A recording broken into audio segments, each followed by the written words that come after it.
Hello everyone, it's Wednesday on Your View. Welcome to the show. I am Morayo Afolabi Brown. As always, I have the ladies. Good morning, Mariam. Good morning. How are you doing? Fine, thank I love you. your top. So Thank beautiful. You. Thank you. Very to our chic. Wardrobe. Ah, ladies, this is wardrobe. and wow. Dressing. Yeah. The highlight of my day yesterday, or was it the day before? We found a pigeon in my house, so we have been taking care of it. It was caught in the rain and it couldn't fly. And so, of course, my daughter was hysterical. Please, we need to save it, we need to save it. So we have saved it in a carton. Her brother is so different. He's tired like, of it. So what if something happens to you? She was like, I cannot believe you said that. What if you're a bird and then you get lost? And then she was like, unfortunately for you, I am not. I'm a human being. As in those conversations. But at least, Mariam, you've given birth to yourself. Like, I can totally see you. She's you. Yes. Heidi, Nima. Nima is fine. I'm grateful to God. Yesterday, Loma's representatives visited my community and they did an assessment. They promised to give us a truck. Oh, fantastic. To pick up our waste and help us clear the dump sites around us. So I'm so happy. I was caught in that rain and that meeting. I couldn't make it for the award. Thank you. Thank you. But by the time I was ready to go, the dignitaries, the committee chairman from Hakeem Odumosu and the people that attended that event had left. So they'll bring it to TVC. But thank you for the recognition. And I wanted to shout out to Mrs. Fatima Balogun from her children. I met her. She's an amazing mother. Okay. She's someone who's committed to her children and her family. I've had the opportunity to advise her over the years, and she stayed true to the rights of her daughter that she's trying to, make sure that she gets justice for. Happy birthday, Ma. May Allah increase your years in many more prosperous years and sound health. Thank you so much. What you said now just struck a chord, because somebody was talking about finding purpose in life. And we always try to find these big things to do, to say, yes, I was here. But just raising good children, being there for your child is a purpose that God has put you there to be a mother, to be a father, to be a nurturer that actually hones that skill, hones that person to be who they are. That in itself can be a purpose that you'll be proud of. So when we see mothers like that, do it well. Do it well. If you're created to be a mother, a fantastic mother, do it to the best of your ability. I know mothers who are today happy and thankful that they sacrificed for their children. And it's a young daughter, Sekina, is someone that was, I met through an abuse of rights. And the way the mother stood, I thought it was the mother who suffered such abuse. Interesting. How are you doing? I'm good. I'm grateful to God. Busy, but I'm very, very grateful. This morning I joined one surprise prayer, Instagram prayer. Like we tend to do many things online, but I just stumbled into this like intensive prayer session this morning on Instagram, and I'm like, I just put it down and joined, and I was praying all through.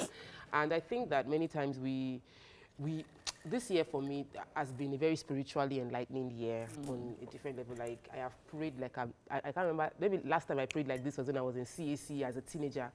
But I've prayed my way and I have testimonies, and I'm very grateful to God. So I'm just, anybody out there, whatever challenge it is, prayer is the key. Yes. Prayer is the master key. Right. I was singing it for my husband this morning. I'm like, see, I'm looking forward to the end of the year, because by God's grace we'll have testimonies. We really need to sit down and count our blessings, because this year has been a tough year. And if you can even say that God did one thing, trust me, you are amongst the very, very privileged. Yeah. So at the end of the year, let's count our blessings. I mean, it's been an interesting year so far. Okay. How are you doing? I'm doing well. The work is great. The teachers have started training. The Lagos State teachers have started training this week, which I'm part of the Co-Excel project. And it's interesting when you see teachers that are committed. You see, the training they're doing is different from any other training. It gives them confidence, boldness. You feel that you're digitized. You're a digital teacher. You can use the tab to teach. You have all your lessons there. It gives them a different kind of confidence, which I really think is a good thing. And I'm seeing it. And it's not that they're telling me. I'm there. I'm seeing it. So I will still share more about it in future. But let's go on a quick break. It's Wednesday. We're going to break. We'll be right back.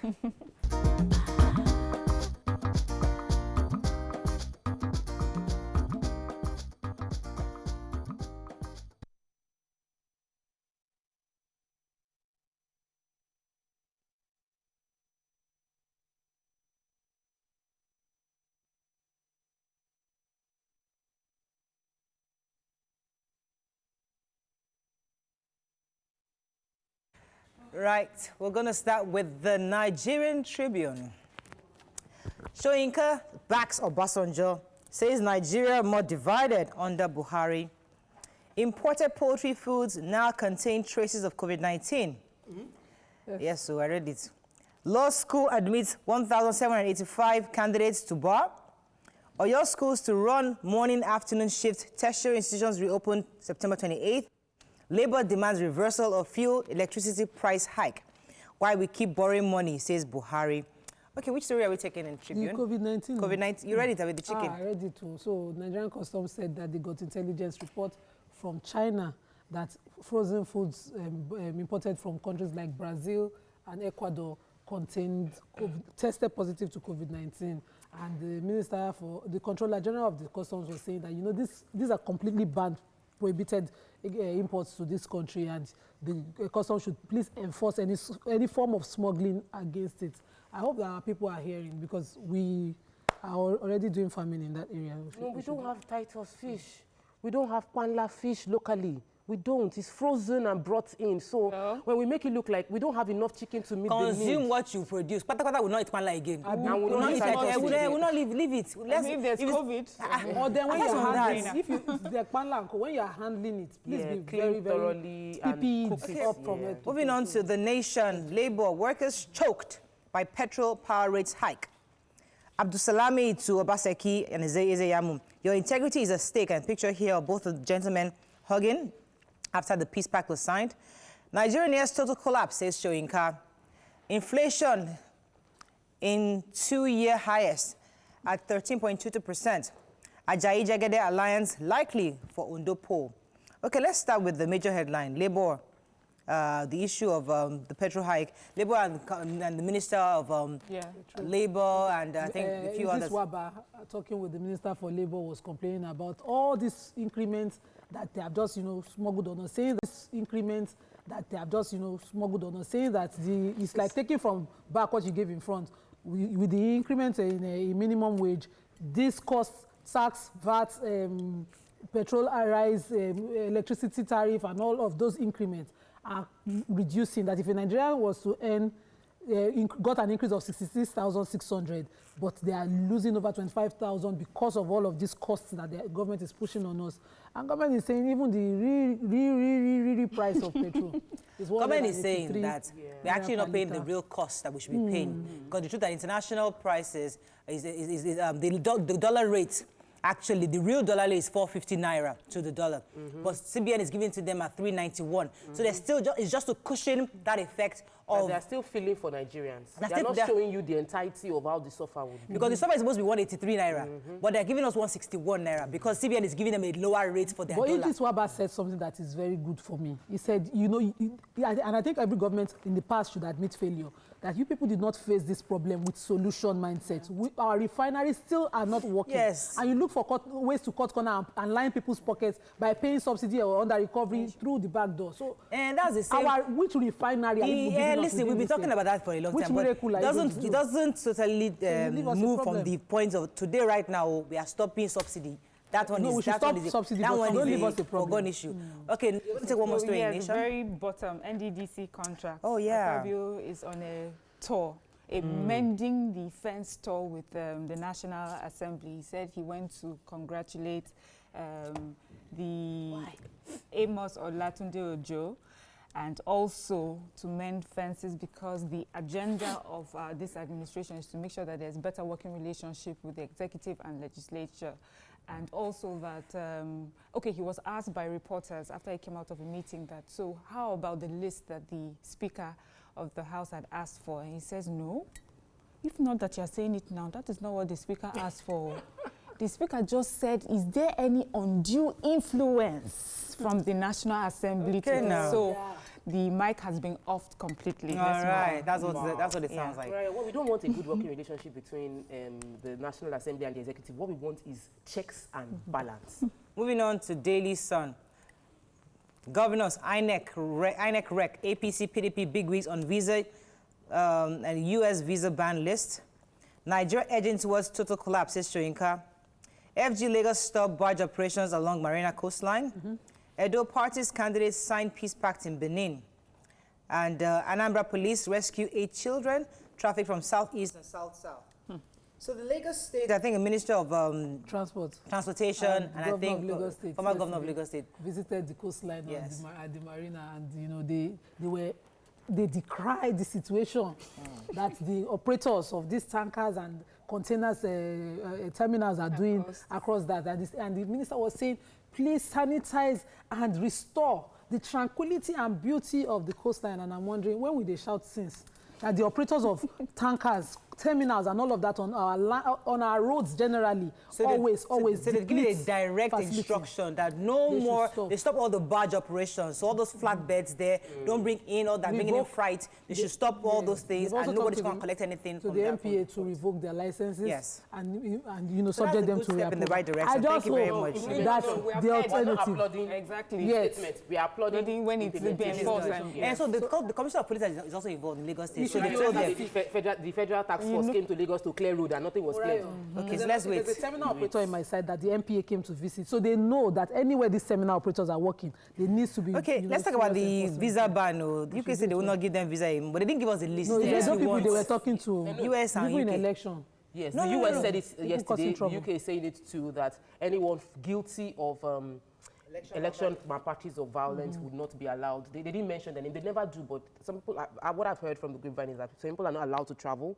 Many, a few Nigerian politicians that have been found culpable were not granted visa. Even their families also were not granted visa. So they actually implemented. Okay, moving on now to Vanguard. Strike looms as federal government labor talks end in deadlock. Let's find another story. Don't kill economy, COVID-19 Senate warns. 2 children of same family die as building collapse in Kano. Wow. Edo Peace Pact signed as Tinubu Obaseki Baker. State of the nation, Nigeria between divider-in-chief and divider-in-law, says Shoyinka. And CBN to establish infrastructure company. All right. Should we talk about what Shoyinka is yes, saying? please. He said a lot. A lot. Please go and read the article. Yeah, I think every Nigerian should. I think we really need to be informed about what is going on in our country. But what he was saying is that he's not a fan of Obasanjo, but the message of what Obasanjo is saying is true. And that Nigeria is descending into being a failed state. There are many challenges we're facing. He said that we're bound under equitable set of protocols of cohabiting. That it is that we're divided. We're just being together. Nigerians are just staying together, because it was plenty grammar. I'm just trying to break it down into simpler English. But what he's saying is that the current government, it shouldn't self-destruct and turn this nation into something else. So yeah, he also mentioned that it is important for the advisors, the presidency, not to lie about or sugarcoat exactly what is happening. When people criticize the government, all those people they are called he called them the dividers in law. No. So they are the ones that sugarcoat things and make it seem that really these people are haters. It's not really that bad. Okay, so usually when I read Wole Soyinka's messages, I read every paragraph, take it in, understand it, and then read the next paragraph. So that's how you should do it. But it was pretty very, very intense things he said. Moving on very quickly now to Daily Trust. The Bauchi rapist on rampage as 14-year-old gang raped for 1 month. 7 months after Amotekun yet to fully take off. I was going to take people that had Amotekun. You know this Amotekun. Daily Trust. Wasn't Daily Trust? This is Daily Trust. No, it's a front page on one of the papers. Oh goodness, I really wanted to see that paper. So should I take the Amotekun? Okay, take the Amotekun. Okay, take the rape. Okay. So 7 months after Amotekun, Daily Trust did an article on all the states in question, Ogun, and every of the states did not fully taken up. And you have they reported small crimes, all the crimes that are continuing to happen, that the Amotekun was supposed to come and solve. So those issues are still plenty. But in Osun, they've had their committee set up, just basically reviewing what Amotekun should be, and what the solution was supposed to be made to cover, but they never done.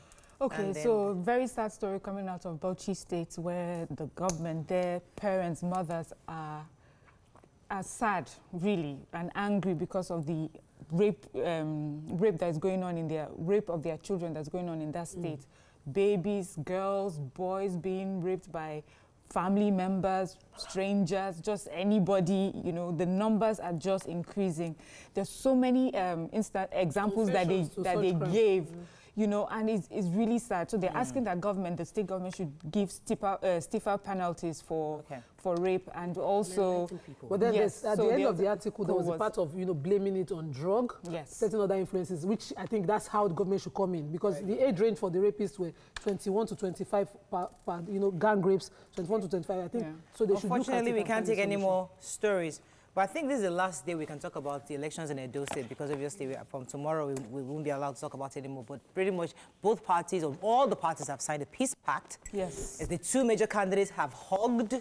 What that means is that they keep hugging. What that means is that please don't go and kill yourself or anybody. Exactly. Vote, stick around to get them to collate so you know the numbers. And then you can if you want to do follow-up, but at least you have an idea, but please don't kill yourself and tell your children not to kill themselves. Let's go on the break. When we come back, we'll discuss the importance of insurance. Stay with us, we'll be right back.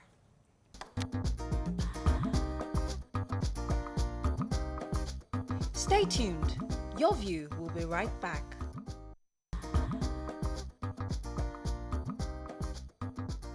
Welcome back to Your View.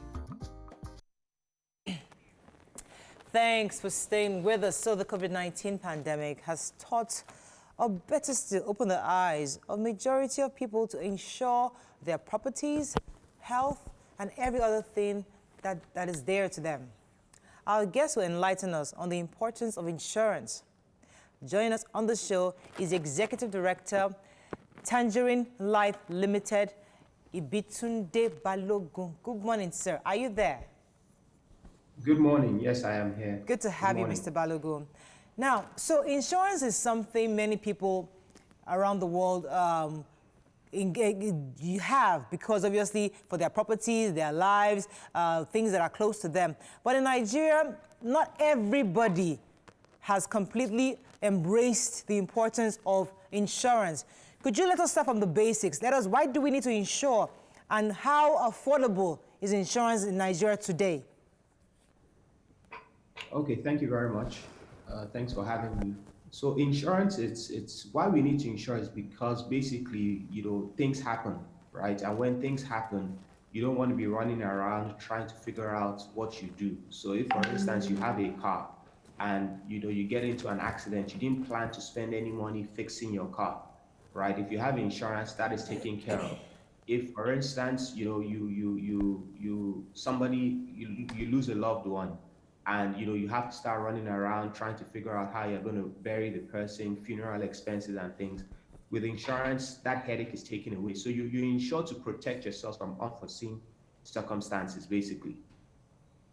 Okay, yes. I think one of the reasons Nigerians are not so they haven't quite embraced insurance, because we hear from those who do have insurance about how cumbersome it can be to get the, you know, to get the claims, or you think you have insured something and then natural disaster happens and I say, well, it didn't actually cover that. So that's why all that money you've been paying is not for this particular kind of disaster that you've just experienced. Could you please enlighten us on that? I think in today, in 2020, right, you know, insurance has been quite simplified, especially if you look at more innovative companies, right? So it's really clear what is covered and what is not covered. So in the past, yes, I think there was a lot of bureaucracy in terms of how claims were administered.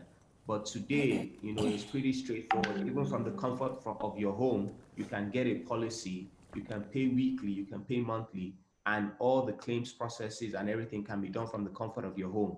So I think it's largely an education problem that, you know, the consumers have not really understood this new, you know, wave of insurance, rather than, you know, the process that has happened in the past where people, you know, had a hard time trying to get their claims.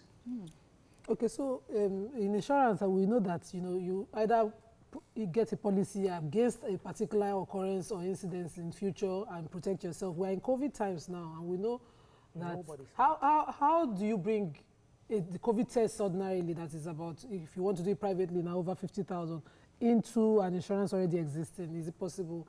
What are the adjustments that the bodies are making to help the people with the present pandemic? Okay, so typically pandemics are not things that are covered under insurance policies, because it's not, you know, like you said, there's so many nuances to getting the COVID test. And if you start to try to develop a product for the test as it's on its own, it might be quite difficult. But what we have done at Tangerine Life is that we've covered COVID and critical illness as part of our Term Life and Term Life Plus products. And if you are covered under the umbrella of the insurance product, but then if you happen to get COVID, you are also covered. So it's not just from the testing elements, right? It's also from the fact that, okay, if you get COVID and you are not able to work for 2 weeks or 3 weeks, you will get a payout from the insurance company to say, look, this is a critical illness, you're not able to function, you have to be quarantined, and you get a payout. So for the test itself, it's kind of like anti-selection if you just try to cover the test alone, because who determines, who goes for the test? But then once you are able to prove that, look, you actually had COVID, then the insurance kicks in and, you are able to, benefit from All the right. payout. Okay. Okay, so there are many insurance policies and many insurance packages that can be very confusing for individuals. But what would you advise are the key areas every family should get insurance coverage on? At what age would you advise life insurance? Or just give us in a nutshell, what are the core things you should cover yourself concerning? So I think the core thing you should cover yourself concerning is life, right? And I say that because that's really the only thing that is certain out of every other insurance policy. You might get car insurance, but I've had car insurance now for the past 10 years, and I've never claimed on it because it has just never happened. So it's possible to actually have a car insurance for your whole life and never have an incident. But one thing that is certain is death, because we know that death and taxes are the things that are certain. So I think the most important is life insurance. And I think, as soon as you're able to be a dependent, or to have people that depend on you, you need to get life insurance. So it can be as early as 18 when you have younger siblings, your family that are looking up to you to either send them pocket money, or you're a young man that just got married at 25 and you have a wife, and you're going to start having children. You need to have life insurance, because if anything happens to you, your family is going to be left with nothing. And burials are also very expensive. So for me, as early Let's as stay on 18. let's stay on life insurance a bit, Mr. Balogun, because a lot of people are interested in this issue of life insurance. You're right. That is the one thing that we know is definitely certain. But what are the various types of benefits the families get? Because when we hear life insurance, we think, oh, they just give you money for the burial, pretty much. That's what many people think. But is it beyond that? And what are the numbers looking at based on what you offer? Okay, so for life insurance, there are a couple. There's the group life insurance that is, for employees within an organization, which is minimum of 3 times the annual income of that person. So if somebody earns 10 million naira per annum, the family will get 30 million naira if the person dies while working in that company. That's for the group life scheme. You also have the whole life schemes, and individuals can set the sum assureds, and sum assureds are basically the amounts that you will be paid if there's a claim. So that's really dependent on you. You can say, look, if I die, I want my family to have 100 million naira. And then we will then calculate how much that is going to cost you on a monthly basis for you to pay. So yeah, it's really dependent on you. But for the group life scheme for your employer, I'm sure your company has this. It'll be 3 times, minimum of 3 times. Some companies do 5 times what you earn a year. So if you earn 20 million, you get 60 million. Your family gets 60 million. Right. Okay. So I wanted to ask you still on this life insurance, because I had an uncle that was doing it consistently for a while, lost his job and couldn't continue, and the money just went poof. Like if you contribute for 10 years and you suddenly can't contribute again and you didn't die, what happens to the money you've contributed for 10 years? So typically you should be able to get that back. There are so many different types of policies, and I would confess that there's some insurance companies that are not so transparent, in the way these policies are administered. So there are some policies that have a lapse period. So once you lapse, they take a chunk of the money. But that's where the education comes in, and that's where choosing a good insurer comes in. Doing your research and making sure that I understand this policy, I understand what I'm contributing towards. And once there's a claim, or once I'm not able to, continue to contribute, the penalty is not high, the penalty is not steep. So different companies have different methods, right? It's not one method across all companies. So I would say that you need to be, very, very detailed in your assessment, and try to read up on insurance, try to understand the policy, try to understand what you're getting into before you actually take up the policy. Right. Okay, one of the major problems we had during the lockdown was that a lot of people had to stay off work, and so during that time they didn't earn any money, and many employers couldn't pay anything because they were not making money. Looking back now, with what has happened, what sort of advice would you give employees and employers so that in times like this, what sort of insurance packages should they have that would cover periods like this? Okay, so there's a policy called the retrenchment cover, which is not very popular, right, in this part of the world because of the uncertainty, but it's a policy that can take care of this type of situation. So it essentially pays out when you lose your job. So if you have bought that loss of job cover, you've lost your job, it will probably pay you out 6 months to 12 months of income before you are able to continue to, get another job and continue working. So it's a retrenchment rider cover would be something that, is advised. And I know that since the pandemic hit, a lot of companies have started developing that product, to make sure that it's available and that people can actually then purchase the policy. So you back to the Tokwe's question. Is there a body that regulates the activities of insurance operators in Nigeria, such that you could make a report on behalf of our uncle, for instance, and they would ensure that the right thing is done, or they are even in the business of informing people of certain rights that they have, aside getting legal redress? Correct. There's the NICOM, which is National Insurance Commission, which has a hotline and website, and there you can also then report insurance companies that have failed to pay out. But I think the first step would be truly trying to understand the policy. So you can also engage the services of an insurance broker who can help you interpret and understand the policy. When you then understand the policy and you know that you have a case to make, you can then go to the regulator and say, look, this what happened, and this company has refused to pay. And most times the regulator makes sure that the insurance company pays. Okay, Mr. Balogun, let's talk about health insurance for a moment. There are lots of people that go to the hospitals, they can't afford the medical bills. They're having issues with getting insurance coverage, especially when they're not even having a proper blue-collar job. They're business owners and entrepreneurs. How do those kind of people, are there packages for entrepreneurs, people who are self-employed, I would say, that can, or just business owners who are trying to have coverage for their family, or market women? Because many of these guys go to the hospitals and they are unable to pay their high medical bills. Yes, so there are packages, there are micro health plans, and there are packages for entrepreneurs, for women, for young people. Like I said, it's all about trying to, do your research and try to find the best product that fits you. The insurance industry has not done a lot in terms of educating the general public. And this is something that we at Tangerine Life are trying to change. We are very aggressive in trying to put out the message of what is available. But yeah, these products are available. But then again, you have to try to research and understand. There's the NHIS VC, right, which is just 12,000 naira per annum. That will cover you from, for primary health care, which is 85% of most of the ailments that people have. So there are these policies that are available. There are also micro plans from different insurance companies that are available. But because of, again, the education is not where it should be, a lot of people don't know about these policies. Okay, so there's something I see whenever I watch international insurance adverts, especially from South Africa. They tell you that if you don't claim your insurance after 5 years, you get a cash back.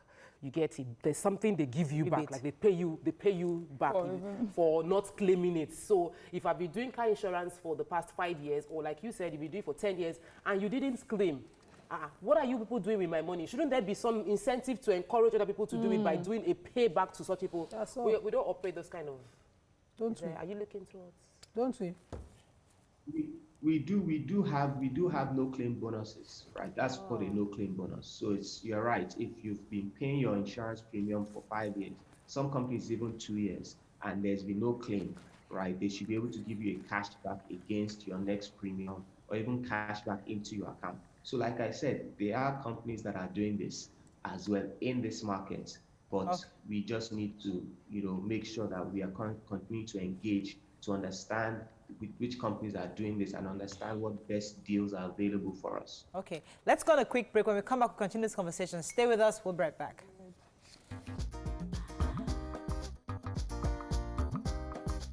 Stay tuned. Your View will be right back. Welcome back to Your View.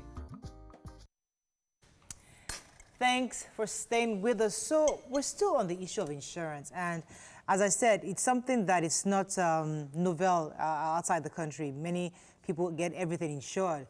But here, it's like a middle class thing and upper class. But the lower class are not really, they've not really embraced this issue of insurance. And it's important we bring them into that bracket. However, let me come to our guest. Mr. Balogun, are you still there? Yes, I am. Right, so car insurance is something that many people just feel like, let me have the, what's that one? What's that regular one? Get the paper. The 5K. The 5K one. That means that for them, that's basic. Could you tell us why is there a need to actually get a comprehensive life insurance? Because people hardly get that comprehensive one. Okay, so there's a need because the comprehensive actually covers you as the owner of the vehicle. If you get a third party, it only covers a third party, but it doesn't cover your vehicle. So if you get involved in an accident and you have third party, your insurance covers the car that you hit, but it doesn't cover your car. So you still have to pay out of pocket for your own repairs, which is the problem. So that's why it's important to get a comprehensive car insurance. Okay, earlier you had spoken, just as Maria said also, which is there's a huge percentage of Nigerians that's sort of not covered in the educating the awareness and the sensitization about insurance. And for countries abroad, maybe they have a larger percentage of people who are educated. We know in Nigeria it's not the case. Is it because insurance is more profitable to do with people of a certain class than the majority of Nigerians who are not in that class? So that's actually, that's not the case. Insurance is actually profitable with people of, the mass market, because insurance is a product of numbers. The more numbers you have, the better. So if you are dealing with a small pool of middle class to upper class, you're actually shooting yourself in the foot, because the large numbers and the large profits exist in the mass market. So the incentive is definitely for insurance companies to create products for the wider population and not just for the middle class. Okay, let me ask this on general insurance practitioners, generally you people in this group of business. Why is it that there's a gender imbalance? Because you see, when you have to market, you have more women, but in the real business of advice, assessment, actual science, you now have men. Is there Sexist imbalance? Imbalance. Why is it like that? It's your people that's the source that's on the main road. Okay, so I don't think there is a huge imbalance, but if you know what you see most of the time is obviously the salespeople. So and a lot of the jobs, if you look at in most insurance companies, the salespeople are the highest number of people, because that is what pays the bills, that is what brings in the revenue. And we're talking about the education problem, whereby people need to be educated. So you have a lot of people who are doing sales, both men and women, but for the back end, so some company, I mean, if you look at the actuaries in Nigeria, there are probably less than 50 actuaries, qualified actuaries in the whole country. So it's not something that there's, there are a lot of people that are doing this service. It's more that, in a company that has one actuary, they probably have 30 salespeople. So I think that is the reason for that. Okay. But I think, right. Okay. So I wanted to ask you concerning when we've all discussed our personal experiences with this issue, and I realized that when we're drawing claims, when we want to get our claims, if there's a delay, how do we process? Should we involve a lawyer if we feel like you've paid for your comprehensive insurance for your car and you get hit and they're giving you the roundabout? What can that person do? That person needs to basically file the first complaint with the company stating their claims. And to be honest, I think most insurance companies today are quite responsible in responding to claims. Claims issues are not the way they were, a few years ago. But then basically, after that, you then have to then report to the regulator, or you can go to your feet. You can then choose to leave that underwriter and go to another insurance company that is going to treat you better. Okay, unfortunately, we have to wrap up. Thank you so much, Mr. Ibitunde Balogun, for joining us this morning. Appreciate your thoughts on insurance. We've been speaking with the Executive Director, Nigerian Life Insurance Limited, Mr. Ibitunde Balogun. Let's go on a break. We'll be right back.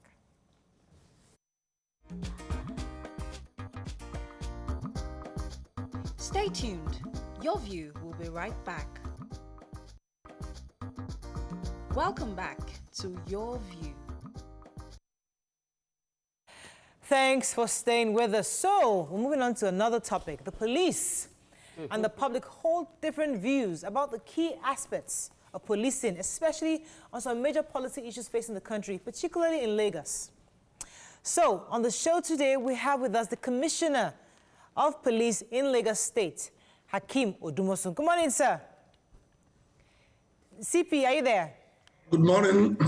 Good to have you on the show this morning. Yes, live. I'm here live. Yes. All right. So we're going to start very quickly with happenings in Lagos State. The most recent, I would say, is the fact that protesters who last week took to the streets concerning the fuel hike were not allowed, were dispersed by the police, were not allowed to hold a peaceful protest. Last time we checked, the Constitution allowed us to have peaceful protests. So why did your men disperse these protesters in Lagos State? And even arrest some journalists? Oh, thank you very much. The Constitution allows, but at the same time, while the Constitution is being implemented, we only have to give room to reasons to protect law and property.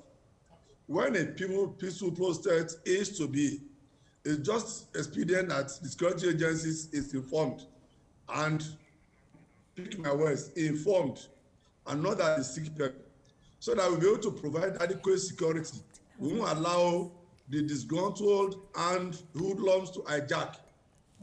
That is one.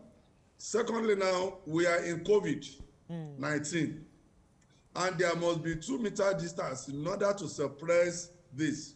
So while protests must going on now, it must be in conformity with rules and regulations of COVID-19. These were broken, and that was the major reason why that action was taken. Okay. In the past, there have been instances where you've been informed of protests and the police will say they advised the protesters not to continue with that. Why is that, and how then should they do their protest? No, where one somebody's right ends is where another person's rights begins. If they want to go on that, and with the knowledge of the police, we can as well make arrangement that every other person that has access to use that road at that particular time will be able to make adequate arrangement, at least for traffic control. Because every second that's lost, have this slogan that time is money. So while they are doing their own rights to protest, to go on the streets, other road users too equally have rights and reasons to be on the road at that material time. Then it's the duty of police now to regulate, so that every member of the public will equally have access to the road and there. So that's just why what happened at this. CP, sir, sometimes when you come on the show or the reps come on the show, they say one thing, and it seems like the police is a very different police from the one on the streets. So one of the major ones that everyone complains about is this illegal soliciting for bribes. I know many times police officers have come on the show and said, no, we don't do that. If you find anyone that does that, report. But no matter whether you report, take a video of them, what they're doing, it hasn't stopped them. They stop people, they collect money from them, they drive with them to ATMs. They force them to give the details of their accounts so that they can send monies to them. So this one is not just hearsay. I know of 2 people that it has happened to. So what can be done? So what can be done is just the cooperation of members of the public. Jesus. In every family, there's always a Judas. The issue of corruption is a crime. And crime, there's no society without crime. What we can do is to act within the extant laws of the police that condemns, that criminalizes, and that equally punishes whoever that has gone outside that. So we need that information. You recollect that since I've been here now, so unless I go to the statistics, so many police officers that have gone outside, so the professional callings, they are not just been dealt with in the background, it has been shown to the members of the public. So with that one now, once you keep on having that information, we are going to act. So look, just like the armed robbers, police keep arresting armed robbers, keep dealing with them according to law. Yes, robbery still continues. So we continue to do that. We are not going to stop until the last person who is damaging the image of the police is shown the way out, in line with police lay down regulations. Okay. I have 2 questions. The first one is it like it is now accepted within the police to beg? I know that we have a problem in our society. People are hungry, people are broke, police welfare is poor, they are not well paid. But this thing happened to me yesterday. So there was already traffic, and then finally we had like movement. I wanted to realize the police officer stopped on a 2-carriageway, CMD road. The policeman stopped the vehicle in front of me almost abruptly, and it was to ask for money. Because how did I know the conversation? When I was trying to overtake and move, they came to meet me. Madam, good afternoon. You are looking very fine. Will you be nice to us? How is your day? It's something just to drink water and to eat. You get it often. And that happens, like it has been, it's a normal thing that even when they check documentations and you are very right, this sometimes can take like 3 minutes for them to check your papers, then they finally realize that you don't have any challenge.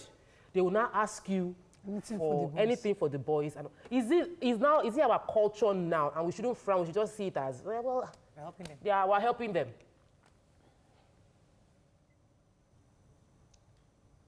Nothing unprofessional that is a culture. And that's why we are still appealing to members of the public.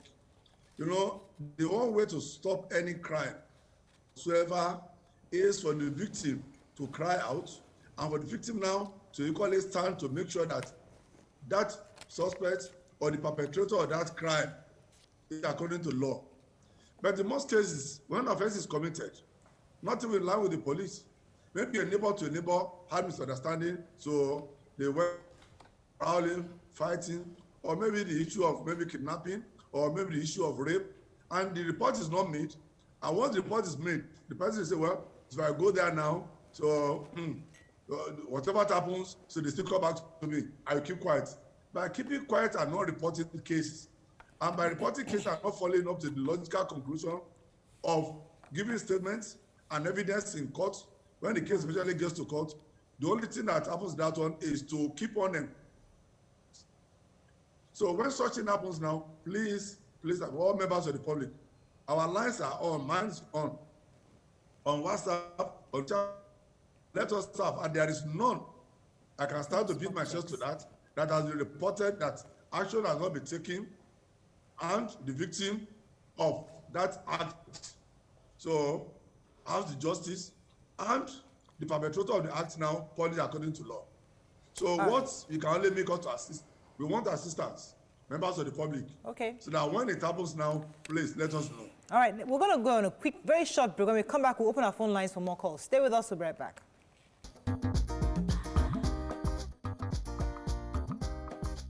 Stay tuned. Your View will be right back.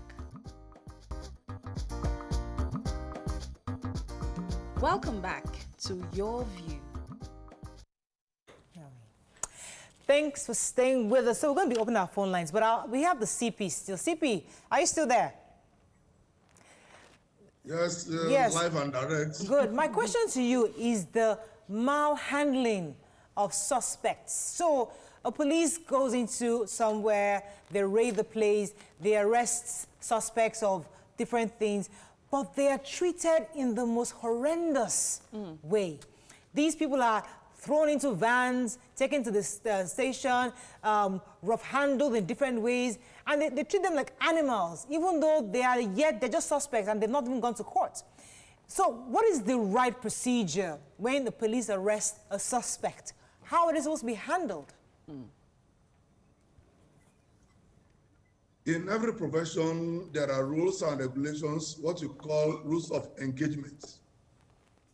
So manhandling a suspect, even a suspect that has been convicted, he or she still is fundamental human rights. Which police, which are not only trained, we are being paid now to protect, and which we are doing a job. Where there are instructions of such things now, we just want to be informed. Complaints lodged. It's never in police regulations, it's never in our current law of investigation, arrest, so that we need to have to dehumanize. By dehumanizing suspects, we are committing offense, which we call incivility to members of the public. Is an offense against discipline in the force. And when such thing happens now, there's no policeman that is immune to prosecution. Once a security infraction has been, where professional infraction has been, so the more information gets to us, investigation is carried out, and culpability is established, so the more punishment meted out to the men. And we continue to do this one day in, day out. All right. Okay. All what you just want is, where such thing happens, people that are victims should not please keep quiet. Let the management team, let the officers know. If it happens at a police station level, let the DPO know. Right. Data command level now, let the data commander know.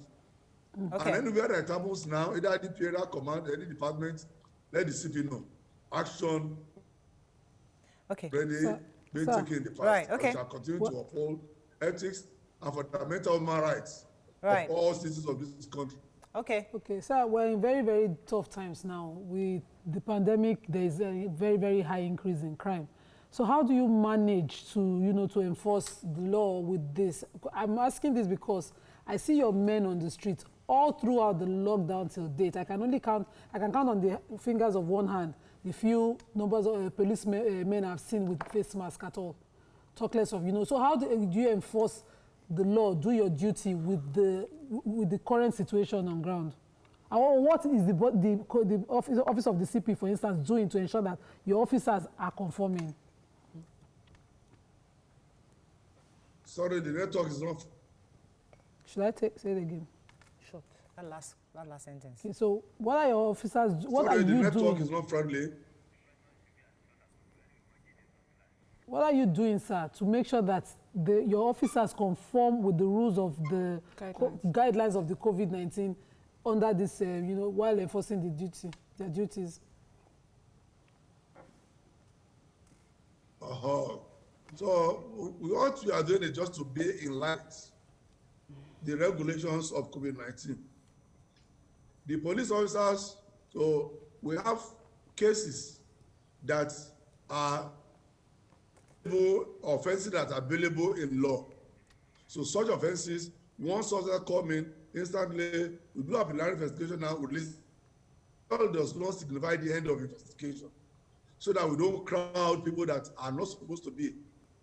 And equally too, once they come in now, do our little checks, medical checks, checking so their temperature as prescribed under COVID-19.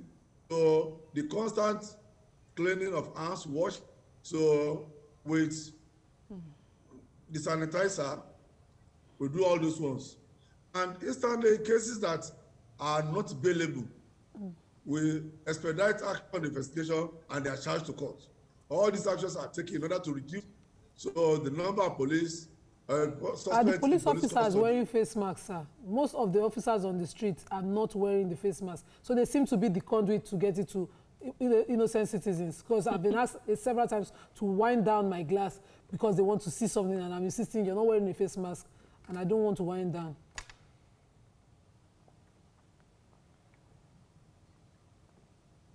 So are you there? No, you're right. You're right. You don't. So we have within the police, the police. We have the monitoring team. Yes. We have what we call the escort team. Yes.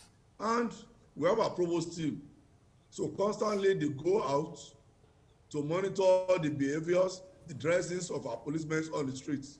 Okay, let me take this And quick the question from our trespass now caller. has become, Yeah, we get that. Majid has been holding for a while. Majid, Okay. are you still there? I'm there, madam. Please go ahead. What I'm trying to say is that, in first place, like what this madam said now, the face mask, according to our governor, Babajide Sanwo-Olu, is it to wear when you are in your car, your personal car that you wind up, or when you to enter public for the face mask? I have my face mask inside my car, behind me on my seat. If I did not wear it, I can wear it when I want to go to public. Yes. If I'm inside my car, can police come and chase me that I did not wear my face mask? One. Secondly, when you go to police station, they will tell you bail is free. My face is lie. It's a lie. Come to this Sapo or Iwaya police post, it's a lie. When you go to police station, they'll say police is your friend. I saw them because police is not my friend. Because police that can see me and do bad thing, or when I go to police station, they'll try to put me left and right, it's a lie. When they tell you bail is free, one, when they see a person that maybe, oh, this guy knows it's right too, they will, bail is free. They will now ask, go and buy sanitizer, go and buy this one, go and buy this one. Right. By the time you started buy that one, the money step will pass the money that you want to use to. Okay, I'd like you to respond to that, CP. So, did you get the question? I don't think so. Hello, are you there, sir? yes, there'll be two parts. Now, the last one talking about bail is free in all ramifications. And buying sanitizer, so buying this for that, for the sale, is not the responsibility of members of the public. It is purely the government, and government is providing all those for in custody and our detention facilities. So any DPO, any police officer that don't, because it is not the responsibility of either the complainant party or the third party to provide. Commissioner of Police, sir. So on the face mask issue, Yes. whether somebody is in the car, surrounding the public, even while in our car, We can't hear you very well. We're having trouble hearing. Okay, we need to maybe call him in because we have.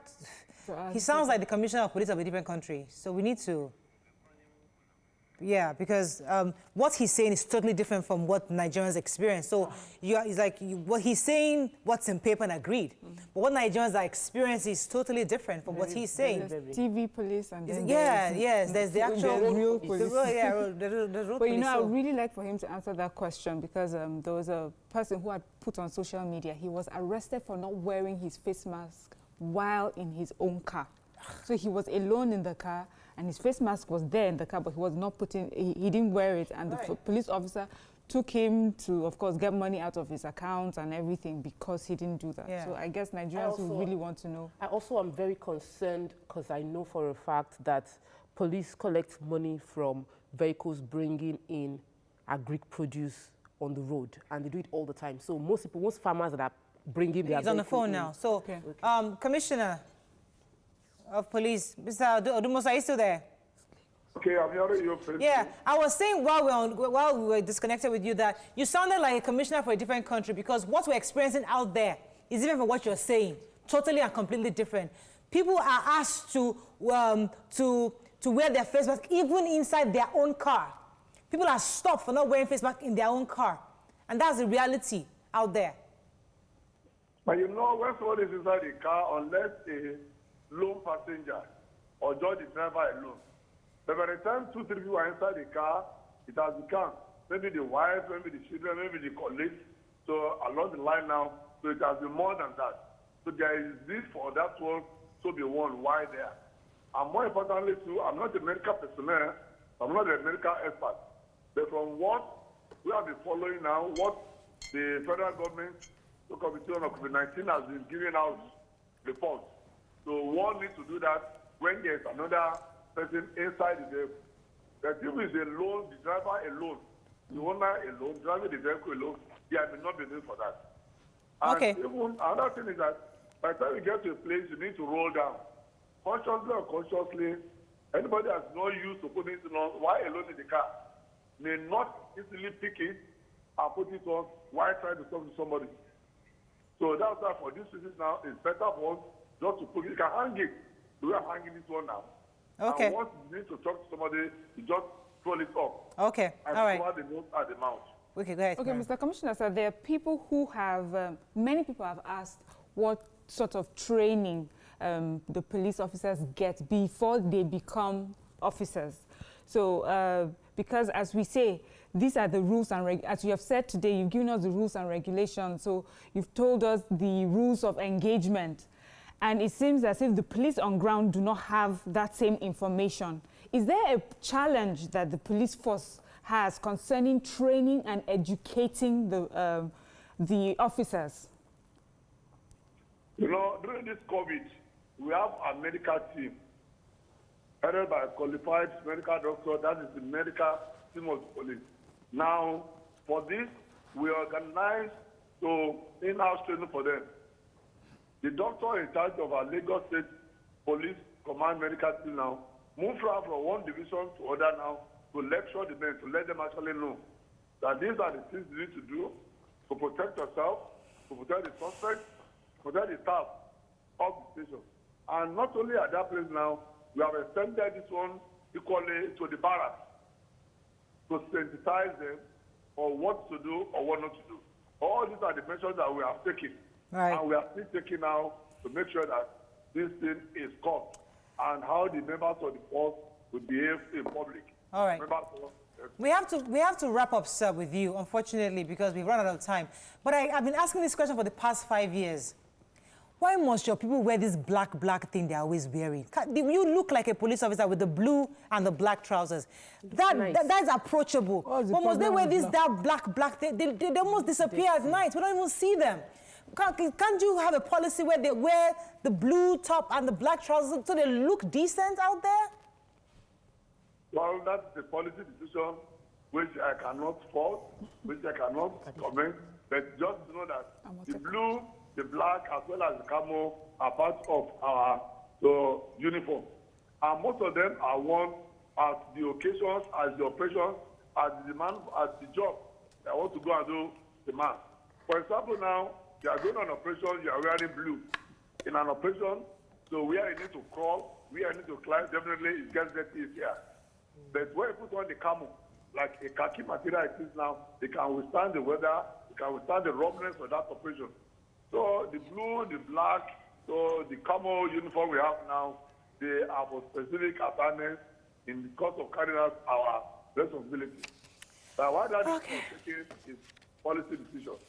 Okay, thank you very much, Commissioner of Police, Mr. Hakeem Odumosu, for joining us this morning. Hopefully, at some point, we'll bring you back again because we can never exhaust the issue of police. Every day we go through this. And hopefully he will take it up to the guys at the top that they don't look... They can wear the black and look neat. FRS. No, they can iron it and khaki it up. As well. The boots can look nice. Yes, the they can boots look should be neat. neater. And Anyway, that's all we can take on the show. Have a fabulous day. We'll see you tomorrow. Bye for now.